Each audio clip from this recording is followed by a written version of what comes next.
Hey guys, welcome back to the Super Awesome Geek Show. And today we have a special guest on live with us to talk about the latest Kickstarter for Geek-Girl. He's getting a drink, but we'll have him on in just a second. So yeah, Geek-Girl comics, I've been following them for a long time, reading I think since issue 1. We've been friends, and here he is, Sam Johnson. How you doing, Sam? How do? All right. Yeah, and yeah, I think I've known you since the beginning, so it's getting to be a regular thing. Yeah, it's stuff. Yeah, it has. It's yes. Today we are going to be talking about the Kickstarter for the new trade edition that will collect Identity Crisis, and the Kickstarter's on now. Sam, why don't you tell us a little bit? I guess in case anyone doesn't know, tell us a little bit about yourself and this trade edition for Identity Crisis and what it includes for the Kickstarter. Okay. Well, I am the creator and writer of Geek-Girl, which has been going for a bit now. The Geek-Girl, for those uninitiated, is Ruby K. Hot popular college chick, loans a pair of super tech glasses. They give her flight and super strength powers. Her BFF Summer kind of pushes her into being a superhero. Initially, she's not used to the super strength, does all kinds of klutzy actions, knocking drinks over the cool kids. Summer labels her Geek-Girl kind of ironically from this. But from there, Ruby grows into a genuine superheroine, is offered the chance to front a super team.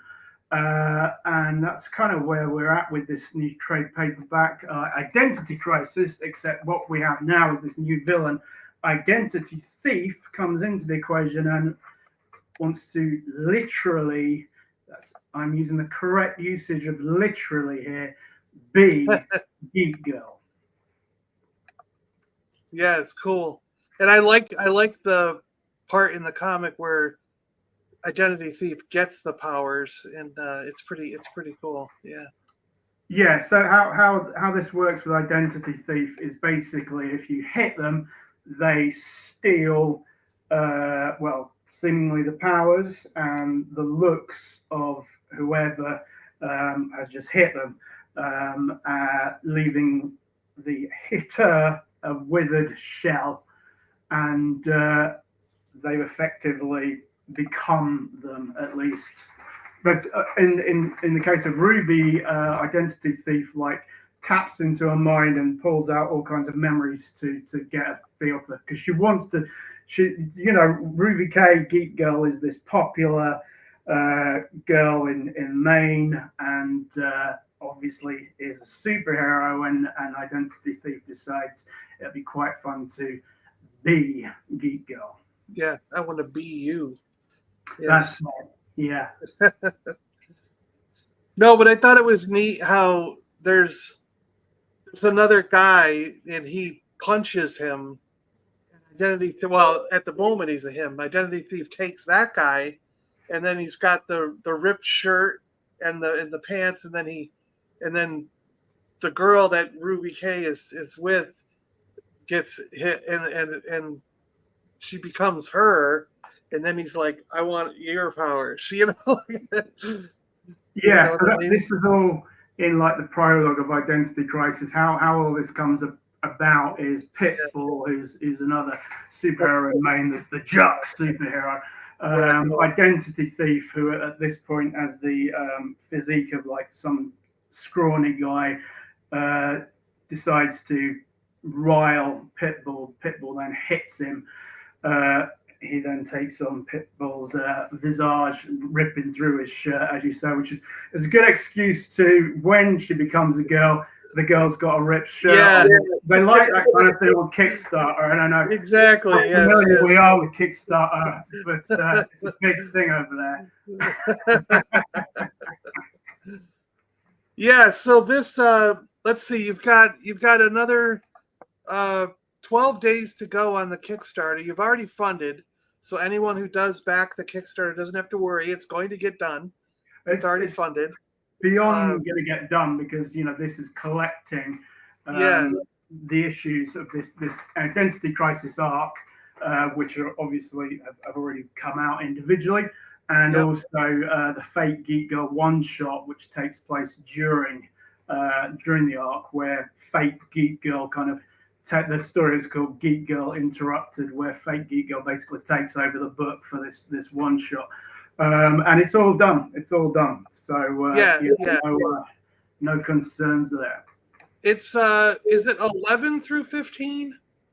10 through 15, 10 through which is 15. what's Okay. collected in the Identity Crisis trade, and then you've got the Fake Geek-Girl one shot that Plus, takes place within that.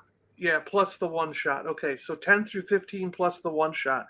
That is a really, really good. If you haven't been getting the single issues, that is a really good thick trade version to be picking up and getting caught up here. And it's also a pretty good spot to start in on if you haven't, Absolutely. right? Yeah. Yeah, absolutely. Because like part one of Identity Crisis, when we got Identity Thief tapping into Geek Girl's mind as Geek Girl pursues her, is you see all these flashbacks, you see how Ruby got her powers, who she was before, who she's become. So it really brings you up to speed. So you don't need to have read anything before getting this trade. Yeah, and if you and if you haven't been getting any of the single issues, it's like I said, a really good value for grabbing it all as a trade and reading it all in one chunk. It's really cool. Yeah, the other trades are on there as well, though. So if you want to get the lot, that's there too. Yeah. Why don't we go through some of that here? We always like to look at the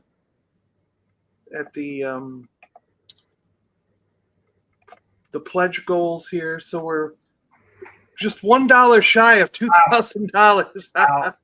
See, it doesn't show like that for me because it shows up in British pounds for me. So yeah, oh, okay. we're $1 off of 2,000. So that's funny. Yeah. And what I like to look at is the pledge goals here. So let's see, you can pledge any amount without a reward yet if you just want to help out. But we've got a digital edition of issue number 11. So you've still got some issue 11s around. Yeah, so that's part one of Identity Crisis, which is a deluxe issue, and it also collects the Fake Geek-Girl. So that's also right. a good entry point. Yep. Yeah. Yeah, it's Geek-Girl 11 and the Fake Geek-Girl story. Yeah, the one shot. So 40-page deluxe jump-on issue. You can get it digital or printed, right? Yeah. Yep. And then the Identity Crisis trade paperback. Mm-hmm. 12 for the digital, and you get the Identity and Fake for 15. And those are digital as well, right? Yep. Yeah. And then you can do the trade in print for 19. And then the trade and Fake Geek-Girl number 1 in print for 21. Okay. Mm-hmm. Yeah, not bad. And this one's a limited variant. A limited variant cover. I don't know if we can zoom in on it, but that's the limited variant of Fake Geek-Girl 1, covered by Narcellus Caesar, and it's an homage to the classic Face It type. You just hit the jackpot, Mary Jane. Yeah, Mary Jane. Yeah. We all love the Spider-Man stuff, the Mary Jane stuff here, so that's a great cover. Yeah. They won't let me click to expand those images, so I don't know what. Okay. Well, I don't know.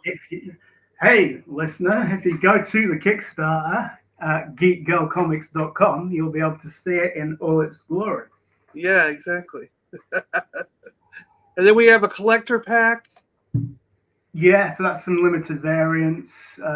Cool. Narcellus Caesar, again, who did that homage cover, is on there. And just some nice. Oh, and the collector's pack as well is so basically you get the Geek-Girl 11 Deluxe and limited variant thereof, and the Fake Geek-Girl 1 and limited variant thereof, and also a gorgeous mini print of That's right. Geek-Girl, Yeah. taken from the cover of 11 Deluxe, and also you get the digital editions free. Yep. And then there's 1 through 4 digital trade paperback. Yeah, so that gets So you like, that's all the trades then, isn't it?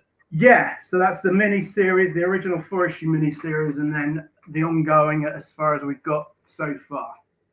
Wow. 43 for that. So that's a great way to get the entire, you'll end up with the entire Geek-Girl story there, won't you? Yeah, pretty much. Yeah. Yeah, pretty much. All in trade form. Yeah, that's great. And then we have the trades and digital #1, and then all 4 trades in print, right? Yeah, so it's the 4 Yeah. trades is one rewarded either digital or print, and then the other with the fake Geek-Girl one shot as well. And then these are the collector's packs, which there's too much to fit in a little picture. So these are, Yeah. if you prefer, as a collector, if you prefer the individual comics rather than the trades, you can get the single issues there. Wow. All right.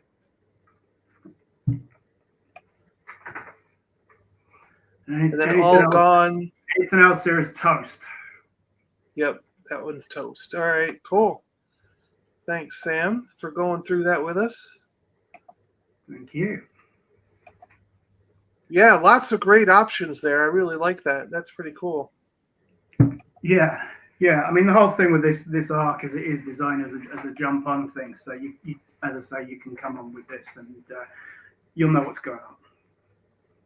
Cool. And it also introduces new stuff like we've got like some. I mentioned Summer BFF, who kind of was the one that was behind the whole sort of superhero thing. Her dad was like this comic geek that's well into superheroes, and she kind of pushed Ruby into being the superhero. And now what's happened with the team Ruby is now fronting, before it's got off the ground, someone's pulled out, so there's a vacancy. And Summer wants to get her own powers. Summer actually filled in using the Super Tech glasses, which gave her Geek-Girl powers at the beginning of the ongoing series, which is in volume 2. And so that was when Ruby was in a big bad battle and ended up in a coma. Summer felt guilty, so filled in. But she kind of liked it, and when Ruby came back and retook the Geek-Girl mantle, she kind of got a taste for it, and now she's hooked up with this guy called, if I can grab a visual, Mr.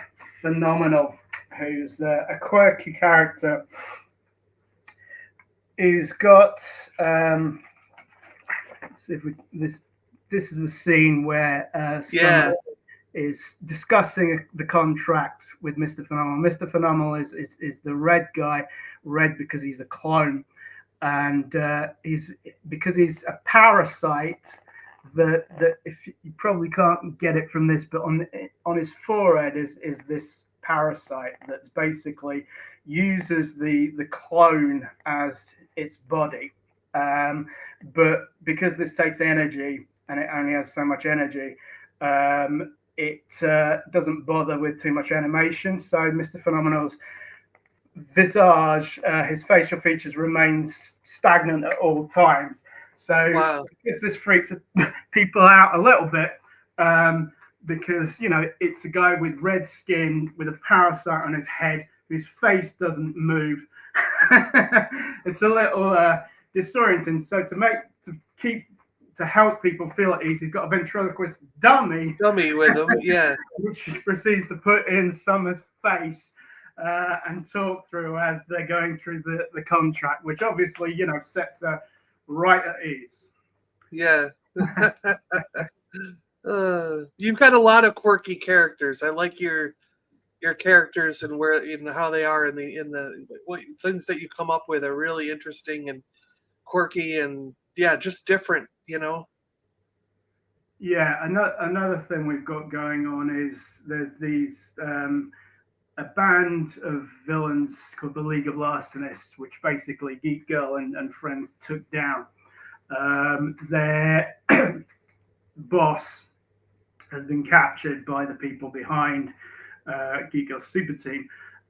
They set out to rescue him. The remaining members that didn't get caught or sent to jail of the League, and they're quite quirky as well. You've got Chromex, who's like a symbiotic armor. So there's someone inside it, but they can, if you think like Venom type relationship, but he's also like tries to be like a street talker for reasons known best to him. So he talks in weird, half-assed robotic slang. And Dog Woman, who is Pighead, who's the boss that is in captured, his girlfriend, and then there's the other remaining member of the League, which is a guy called Terry, who when they were coming up with code names, because they found out he'd had a vasectomy, and they call him Numbnuts, and that's kind of stuck, and he really isn't that keen on being referred to as such. So these are on a quest to try and get Pighead, the boss, back and get the League back into action. Get him, yeah, pretty cool. So you also have an announcement, if I understand right? You're going to be Yes, we have a new. There's a kind of a lead into it on the Geek-Girl Kickstarter. There's a new series coming, or a new issue one coming called Gold Town, which features some of the characters from Geek-Girl. Let me find a bit. This is from a preview comic. It's not done yet, but this is it, and it's various artists in. There's going to be like black and white flashbacks, and then, as you can see, in color present day. Now, the character here, you can see kind of in the middle there, opening a window, is Pete the Pimp. Now, this guy is one of the characters that Mr. Phenomenal hooks Summer up with to gain her superpowers. Because this guy, Pete, and a girl who goes by the name Glassy Lady, because she can manipulate glass, so she can do whatever with glass, turn it into weapons and whatever. And Pete is telekinetic. So combine those two powers, you've got shards of glass flying about and so forth. Wow. But she calls herself Glassy Lady as some sort of ironic thing as well, because she's so classy. As in, this is Glassy Lady, and she's a bit of a low renter. Not classy, and so that's partly why she thinks it's fine to call herself Glassy Lady. So these are the Pete the Pimp. Let's not miss the pimp out of that.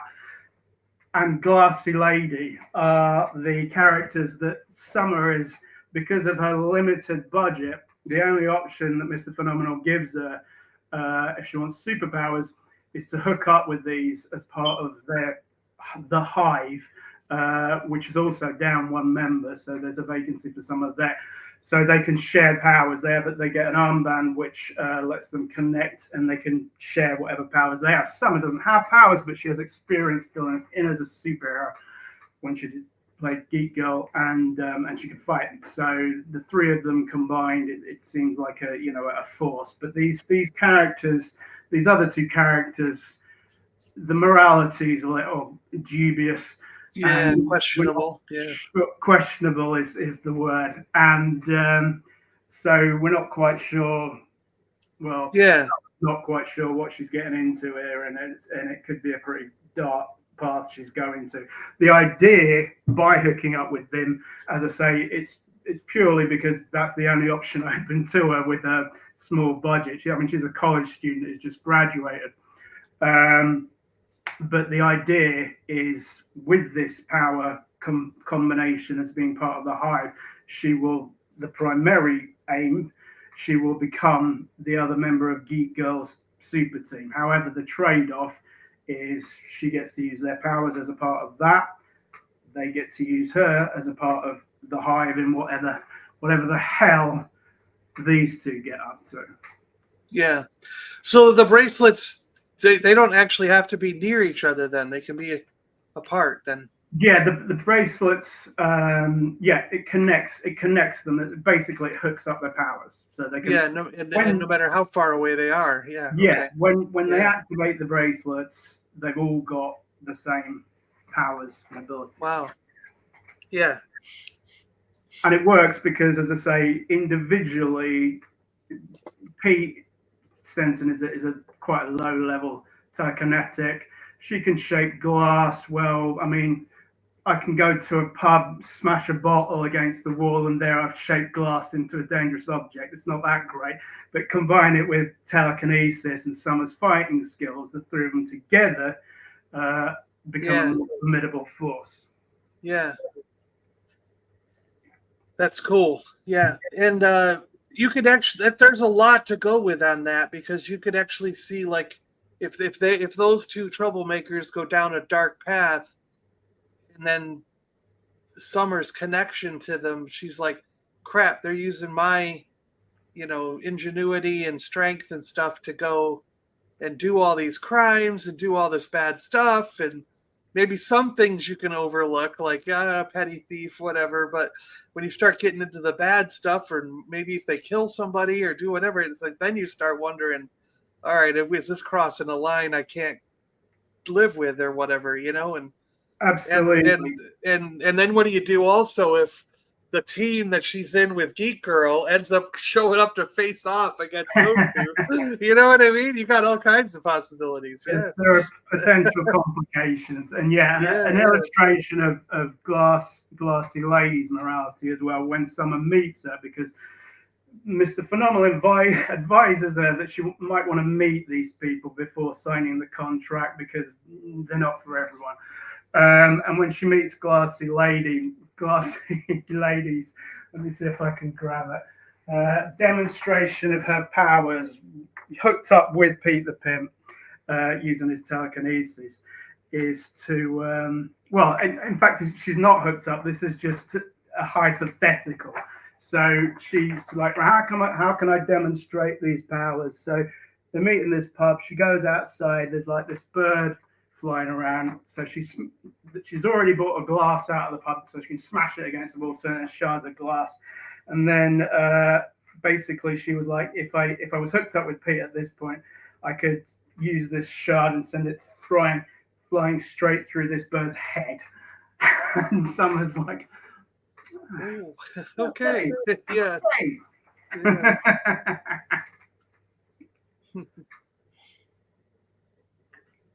So, Sam, as you know, I always like to switch gears and find out about what things have been going on. Have you had a chance to watch the new Daredevil stuff? Because I'm watching it with a friend, and we haven't, our schedules haven't aligned entirely for episode 3 yet. But I've watched the first 2, and I'm into it. Yeah. I mean, they did a hell of a trick keeping the Foggy thing quiet, because there wasn't a whisper about it as far as I'm aware. I didn't know either. Yeah, that was all a shock to me. Yeah.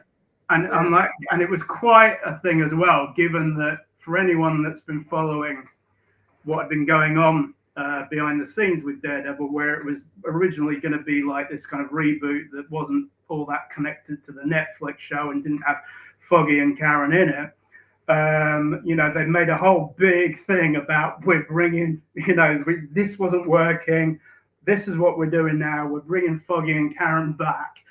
And not quite in the way some might have expected. We've managed to, we have actually avoided, for anyone that hasn't seen it, we have actually avoided properly spoiling it. So yeah, that's true. That's true. Yeah.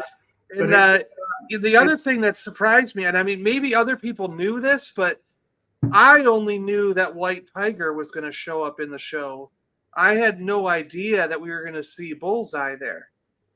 Yes, So absolutely. when I saw the bullseye on the, I was like, no way, wait a minute, like I was like, it's that, and then they like throws something, and I'm like, yes, it is Bullseye, awesome, like Yeah, I had no clue that we were even going to get that. So yeah, there was a absolutely. lot that surprised me in those first two episodes. That I was surprised by a lot of stuff. Yeah, and the moment I think most people would be the same as I was, where once we get Bullseye's in the picture, the first sight isn't actually him. I don't know if it's something he's thrown.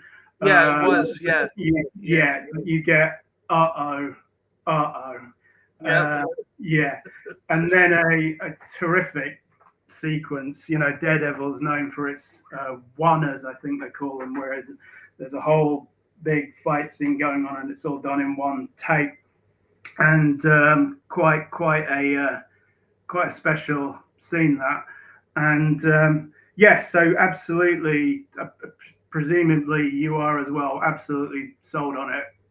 yeah. To Looking enjoy forward it, to the rest. Yeah, absolutely. Yeah, and there's kind of reading on the comic sites about like Easter eggs that are dropping. There may be some surprises to come, and it wouldn't be surprising if there are surprises, because, as I say, the whole Foggy and Karen comeback, they did a hell of a job on keeping that one under yeah. wraps. Yeah, looking forward to all of it. I mean, you've presumably seen the third one. I did. Yeah. So, but The if you haven't, Punisher's in that? not yet, No, not yet. Okay. but mentioned, and of course, did you see the mention of Spider-Man? Was that in the first two, or is that in the third one? Yeah, that was in, I think, the second one, where you've got Yeah, Fisk doing his mayoral uh, yeah. That's where they, delivery intent. yeah, Yes. that's where they sat down to talk. Yeah. Okay. Yep. Yeah. Yeah. So they brought up some of the other street level, including Spider-Man, which I thought was pretty cool. At least Yeah, having a mention, because I don't think that there's any way for them to work out. I'm sure they would have loved to have him show up in the show, but I'm not sure if there's any way for them to get them to show, unless they do it without Tom Holland and just have him be in the mask and swing by or something. I don't think it would be anything more than a cameo, right? Because the way the studios are going, some of them don't share. well, I half read something on Comic Book Resources where there's some sort of thing in the third one, which again I can't really comment on because I haven't seen it yet, that's kind of alluding to Miles Morales. Oh, I didn't catch that, but I'll have Right, to I watch think it it's again. a little thing, but there's something there. So the CBR article, which I didn't read because I don't want the spoilers, but yeah, there's a suggestion that maybe Miles Morales will be pitching up, and not. And the other thing that it was saying was kind of not in the way you would expect. So whatever that is, yeah. But it's all. I'll have to rewatch that episode and see if I can catch the clues because I didn't. Yeah, But I've only seen it once, and sometimes you glaze over some of those clues on a first viewing. yeah, and it's worth rewatching it. I mean, also the thing, the what's the greatest thing about it is Daredevil and the Kingpin, and Yeah, Vincent D'Onofrio, Charlie, playing those characters, and their dynamic is so good. I mean, it's like the in the first episode, the thing where they meet each other, meet up for a chat, and both like it's not entirely unpleasant to see you, which was a bit that was in the trailer, which yeah, kind of shows something, because Kingpin is evil, and Daredevil knows that, but still, it's not entirely unpleasant to see you again. yeah. Yeah, it's going to be interesting because, like, it appears to me as though Kingpin in the story right now has some sort of desire to do good for the city. But I Yes. think there's going to be something that pushes him over the edge and pushes him into the life he was before, and we're not sure what that is. We've heard some rumors, but we're not sure. And No. then and then um and then the same thing is happening on the other side with Daredevil, because at this point he's trying not to be the alter ego, the vigilante. He's trying to just be the lawyer, Matt Murdock, and stay out of the vigilante life. But again, something's going to push him over that edge, which Yes. will put him back in the costume. So it's great watching these two characters that face off each other in such a great way. The actors, like you said, they can work with each other in such a beautiful way, and they're both on that path to going over the edge, Yeah. and it's going to be No. great to see that happen. You know what I mean? Yeah, it's a really good dynamic. It's a very strong show. I'm totally into it and looking forward to the Punisher coming into it. I mean, again, I would hope. I mean, I'm a big fan of Jessica Jones. I would hope uh, that could happen. But again, Yeah, if it does, the amount of times like Kristen Ritter's talked about wanting to come back and nothing's done, and if that does happen, and if they bring back Cage and Iron Fist, they've done a hell of a job of keeping it, a hell of a job of keeping it keeping under it wraps. secret. Yeah, yeah, So I'm not certainly not banking on it, and obviously Iron Fist is not so popular, but I'd like to see them all back, and me I'm too. always down for some Jessica Jones. Yeah, yeah. I think definitely Jessica and Luke Cage were more accepted in from the actors in their roles than Iron Fist, but I still did myself personally, and I still enjoyed that Iron Fist myself. But I think I'm in the minority there. Yeah, I mean, I only watched the second season because I started watching the first and it felt like a TV movie, like the old sort of crappy substandard things you used to get. To me, there are things to have difficulty with, but I did find Iron Fist okay, basically coming in when he was more developed in the second series. With the Um, Defenders and stuff. Yeah, yeah, but then you see the Defenders wasn't good either. So the whole thing isn't without its problems, yeah, but Luke Cage is solid. Jessica Jones, I like to see him. I mean, and also, I mean, whether they follow this path or not that was the case in the comics. The Kingpin being the mayor of New York is then replaced by Luke Cage as the mayor gotcha. in the comics. Whether Yeah, they follow yeah, that or not, who knows? But there's that.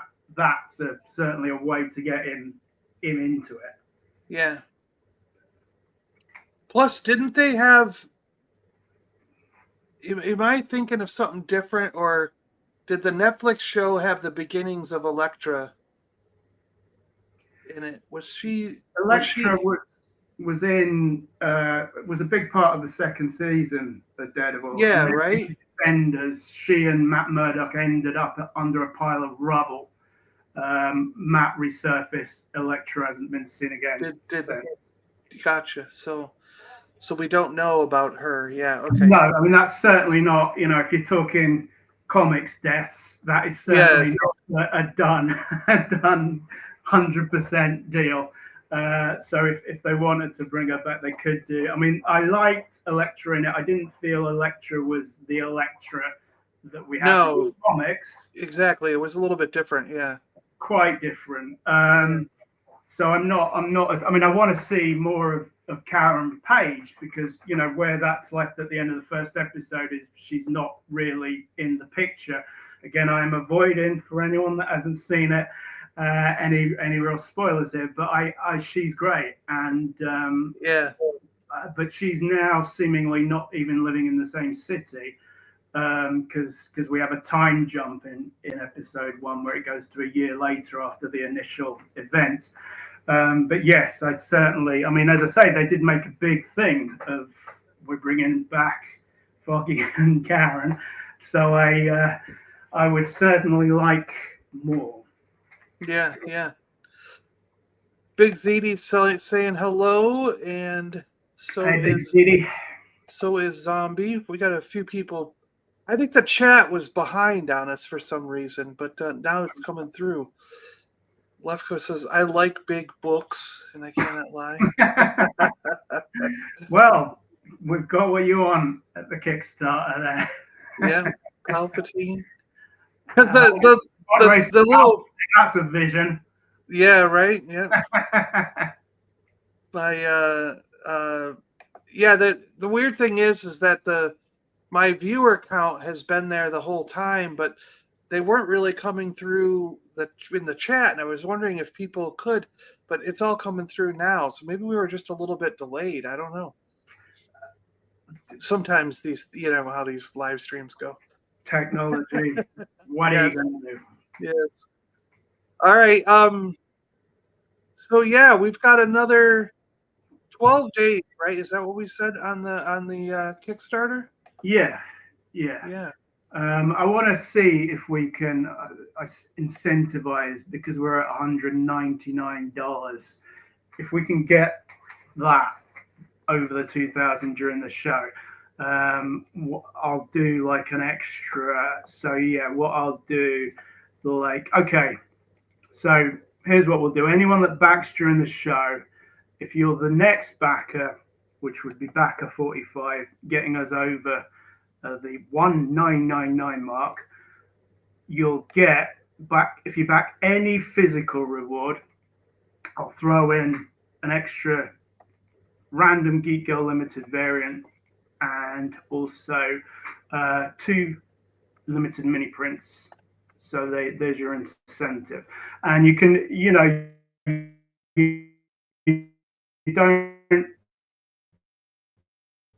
which is a great jump on point. So back any physical reward if you're the next one to do it. And let's see if we can get over the 1,999,000 during the show. Geekgirlcomics.com is the link to the Kickstarter. Yeah, that'll get you right there. Yeah, geekgirlcomics.com will get you. The links and everything are in the description below. Cool. So they'll get you right to it. Yeah.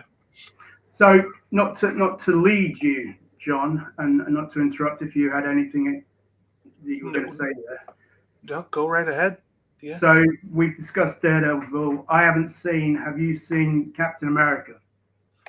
No, not yet. I have not seen that yet.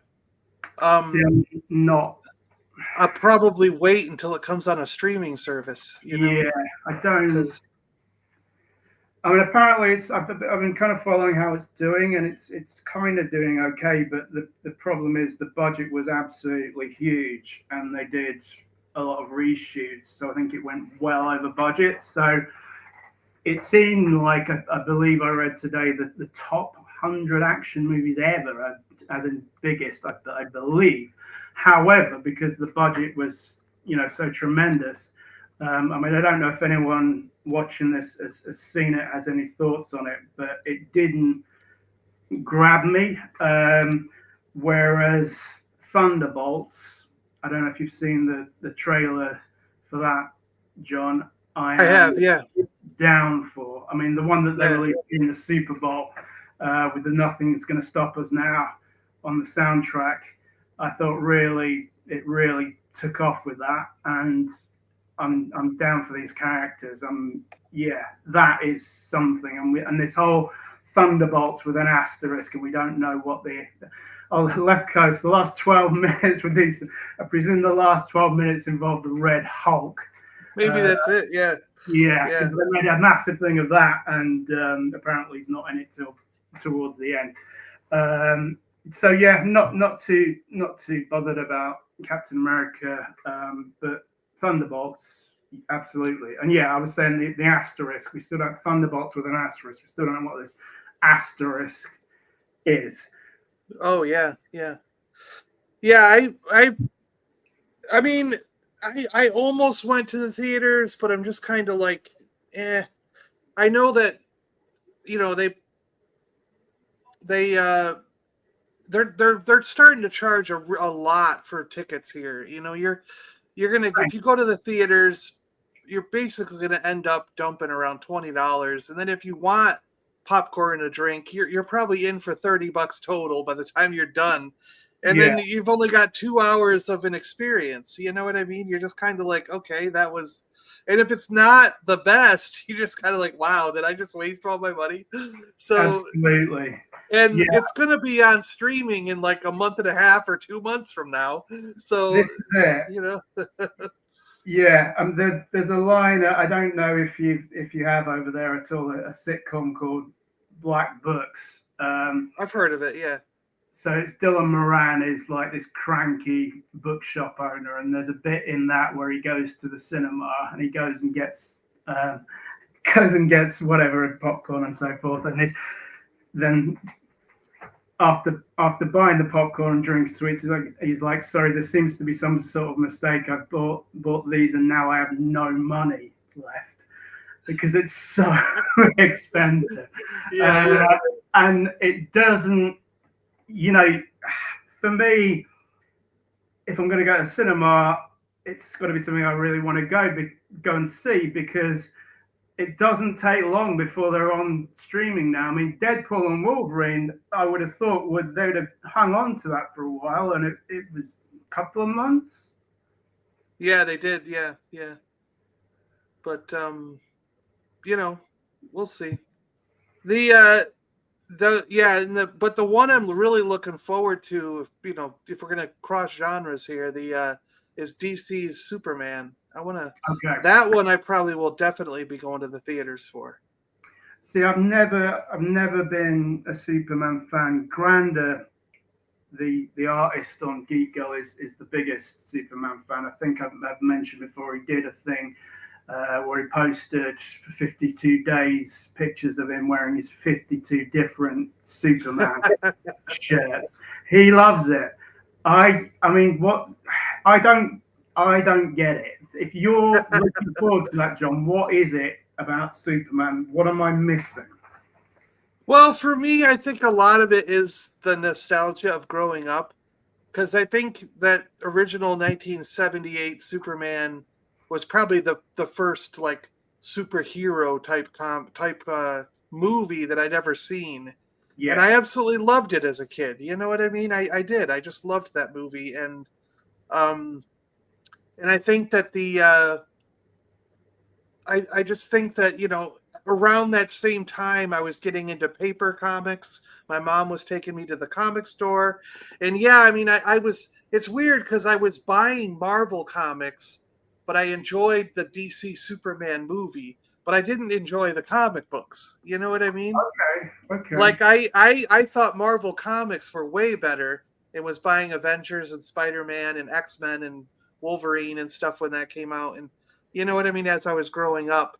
But I did enjoy the Superman movies. Yeah, So I think for me it's just my enjoyment of DC has been just in the films and television and stuff like that. okay, Because I liked the Super Friends cartoon also. I thought that was cool. But so I'm kind of looking forward to that, and plus it's kind of James Gunn's first, in my opinion, even though people claim that Blue Beetle and some of these other things are going to be included in his universe. For me, I kind of think that this Superman is the jumping off point. So if it's good and it grabs me, yeah, then I'm going to be looking forward to the rest of what James Gunn has coming down the road. But yeah. if I go to the theater and I walk out like, man, it was just mediocre or not good, then I'm gonna be like, James, what are you doing? Like, and not Oh really yeah, have high hopes. no So pressure. yeah, no pressure. Yeah, exactly. I mean, I presume you were impressed with the trailer. Yeah, I did. I liked it just because of the there's a giant monster in the background of one of those scenes, and I'm just curious what's going on with all this. We see that big purple thing in the sky at some point, and so it's like, is there going to be two like crisis things going on in the movie? Like, or is like, sometimes they do that trick where they start the movie with him fighting something, and then the movie's actually about this other thing. So maybe the giant monster is like the beginning of the film where he knocks out this huge Yeah, monster, and and then the main story is about whatever that purple stuff was in the sky that you see in the yeah, trailer later on. But it's like, so yeah, it's just interesting to me because they did a lot of that back in the Super Friends, where the Super Friends fought giant monsters or weird aliens or something. It was like more sci-fi than superhero comic, in those old Super Friend cartoons. So yeah, to me, that kind of nods back to that. yeah. Mr. B saying hello. Hey, Mr. B. Pod Racing Pulp says James Gunn Hey, can work pod racing wonders. back. Guardians is one of the best MCU. Yeah, see, I Yeah, have high hopes for it. Yeah, exactly. I mean, I can't see this going wrong. I mean, as I say, I don't really get Superman the character, but even I watching this trailer was like, this feels good. This feels Yeah, right. Um, and as I say, as Pod Racing Palpatine says, uh, hopefully it won't be Lex Luthor making out of it. Like, no, I mean is it Nicholas Hoult that's playing Lex Luthor? If I got his yeah, name right, that's a not an obvious casting choice, I would have thought. yeah, Um, yeah, but yeah, James Gunn knows what he's doing. I mean, they've entrusted him with the keys to the city here, so hmm he'd better know what he's doing. I mean, this is a reboot. I don't believe. Well, yes, left coast. That would be nice. So I think that might be a Guy Gardner's in it. That might be Guy There you Gardner go. Yeah, yeah, yeah. to call to call Superman a pussy and that. Yeah, you've thrown me off with that. Yes, as Palpatine said, Guardians of the Galaxy are solid films. Guardians of the Galaxy 1 is possibly my favorite Marvel movie. He knows what he's doing. I mean, Creature Commandos, I haven't seen. Yeah.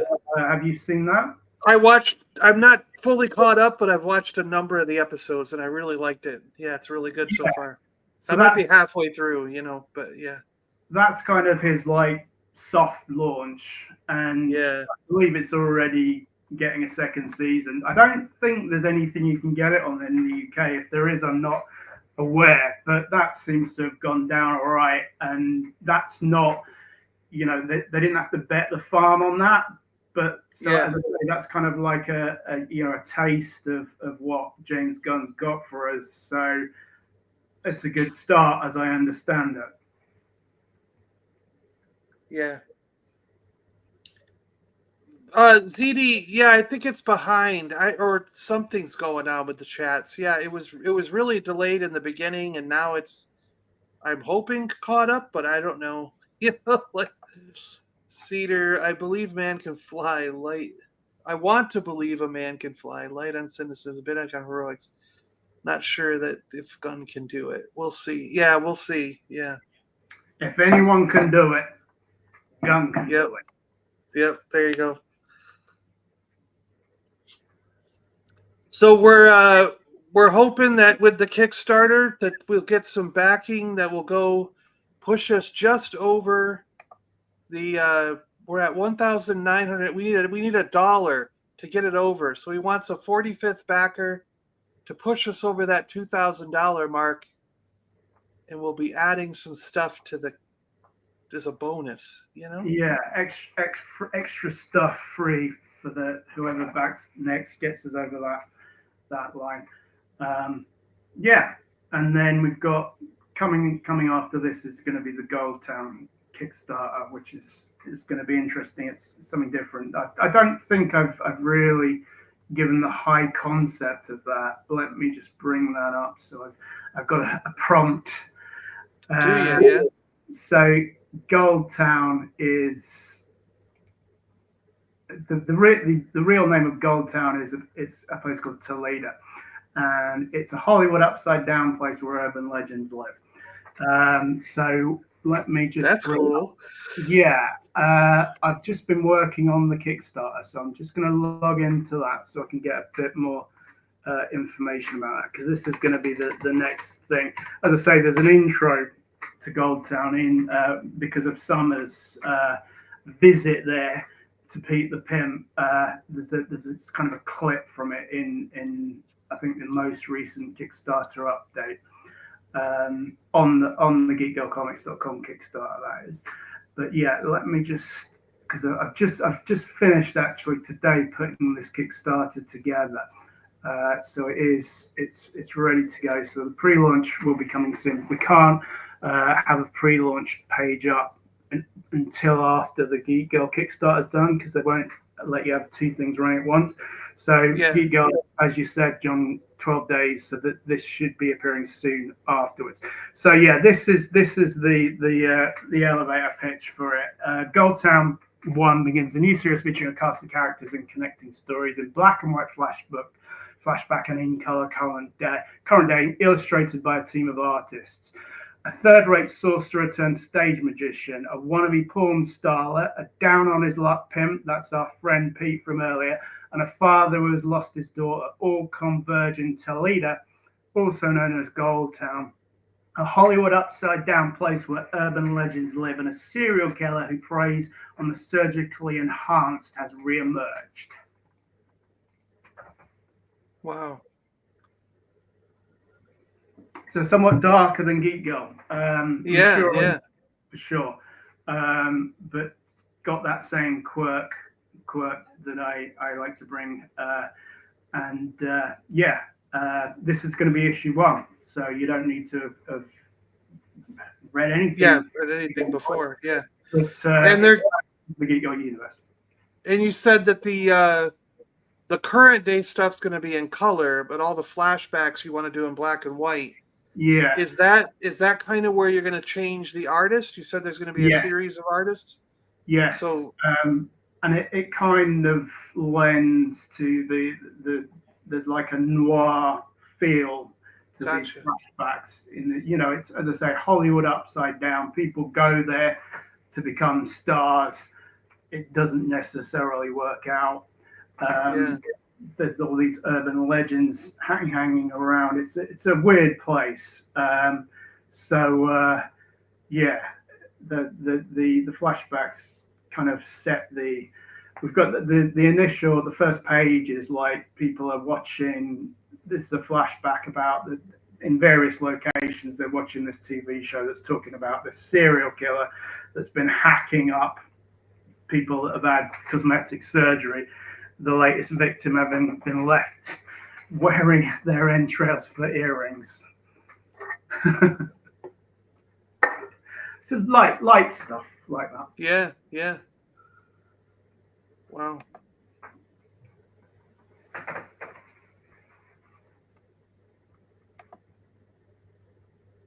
Sorry, one sec here. Okay.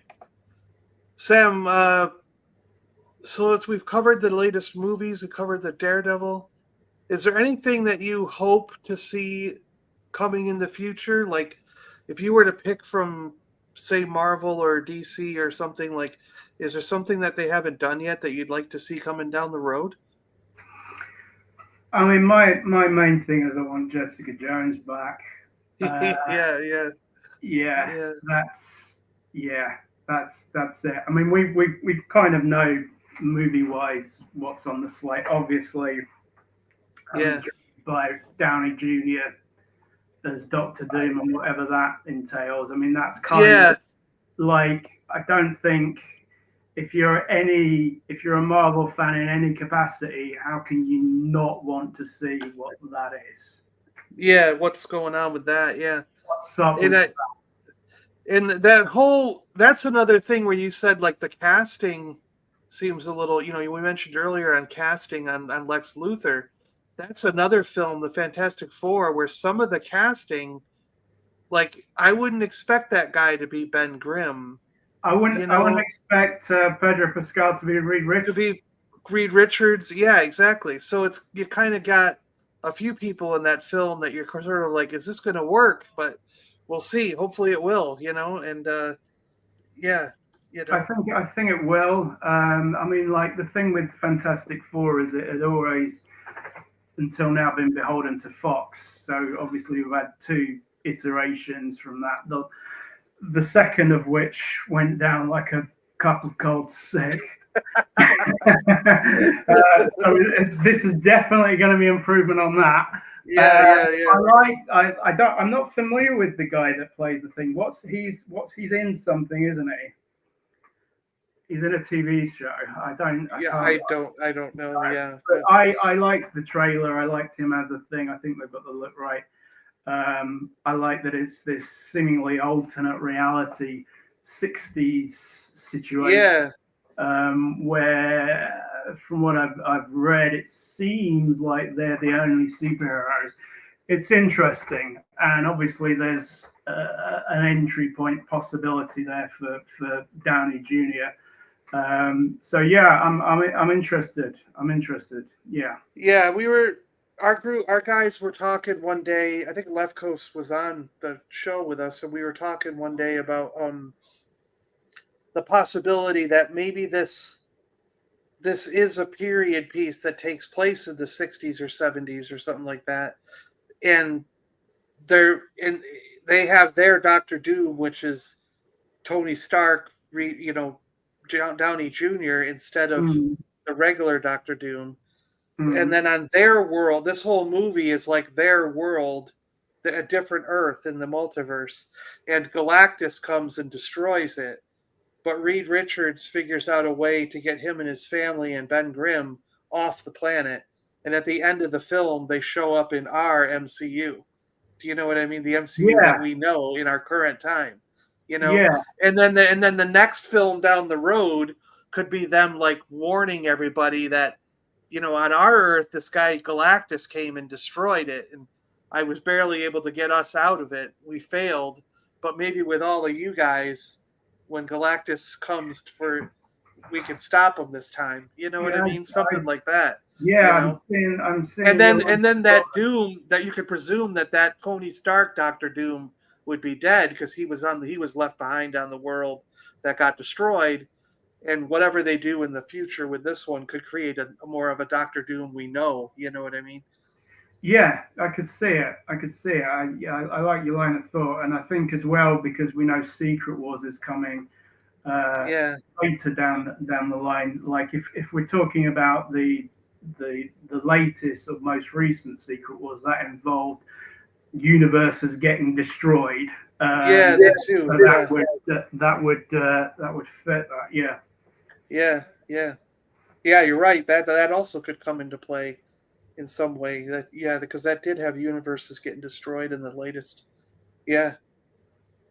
So yeah, there's a lot of different possibilities there. It's interesting, and probably none of it'll be what's in the actual film, but it's Well, I fun to mean, it's fun to speculate and play yeah, around with it. yeah.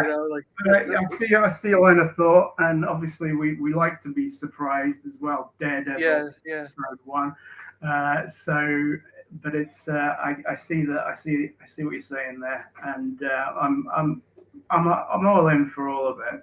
Yeah, and Thunderbolts. That's not the next one. Is it? Fantastic Four's the next one, but yeah, all good. Marvel course corrected. yeah.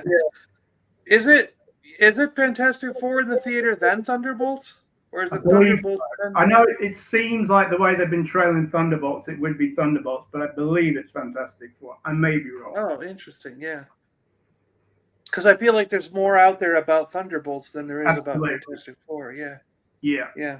But But I think yeah, maybe they don't want to give too much away about Fantastic Four. gotcha. Yeah, as it sits right now, I'd probably go see that just to give it a chance and see what it's like in the theater. But you're right. If I saw more of it and started getting down, I might be like, well, maybe I'll wait till the streaming just to. But yeah, so No, we'll see how it goes.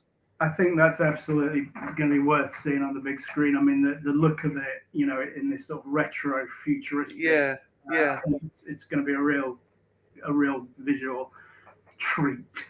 Yeah.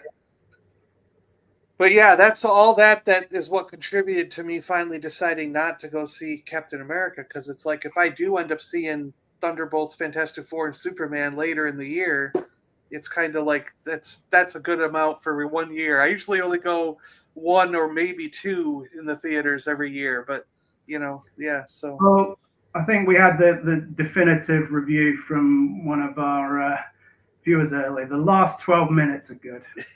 yeah, yeah. There you go. Yeah, I don't think they put in that one on the posters. The blurb. Left Coast says the last 12 minutes are the great. Just hang on. The last 12 minutes. Well, we're coming up on an hour, Sam. I usually like to just chat for about an hour.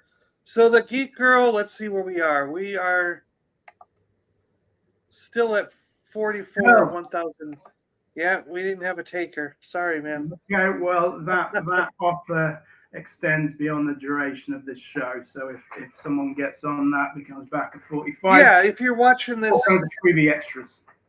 If you're watching this on the rewind and you back while watching it, give Sam a message and I'm sure he'll pop something in extra for you.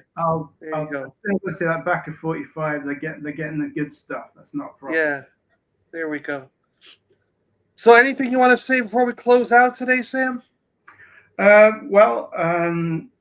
Stay tuned for Gold Town 1. I'm excited to bring this after the Geek-Girl Kickstarter.